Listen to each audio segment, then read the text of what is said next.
महागाई आणि गॅसच्या दरावरून शरद पवारांनी मोदींचा एक जुना व्हिडिओ सभेत ऐकवला। जेव्हा पंतप्रधान मनमोहन सिंह होते तेव्हा मोदींनी महागाईवरून काय टीका केली होती यावर पवारांनी भाष्य केलं। त्याला भाजपकडून देवेंद्र फडणवीसांनी उत्तर दिले। पाहूया। मनमोहन सिंग प्रधानमंत्री असतानाच मोदींचं भाषण हे कालच होतं। ते भाषण काय याचे तुम्हाला असं दाखवतो।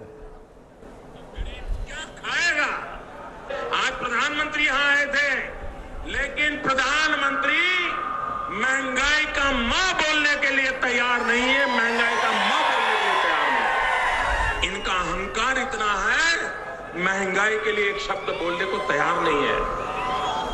मरो तो मरो, आपका नसीब। अरे गरीब के घर में चूल्हा नहीं जलता है, बच्चा रात रात रोता है, मां आंसू पी के सोती है, और देश के नेताओं को गरीब की परवाह तक नहीं है। ये गरीबी का हाल कर दिया है।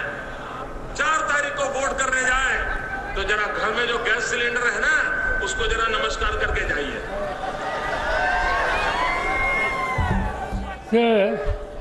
हे त्यांचं 2014चं भाषण।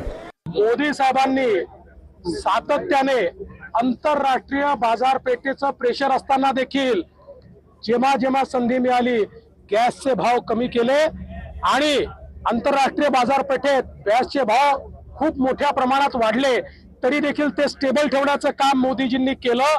त्यामुळे पवार साहेबांनी आम्हाला हे सांगू नये, त्यांचे व्हिडिओ दाखवून आम्ही सुरू केलं तर किती कोलांटोळे आहेत हे आपल्याला लक्षात येते।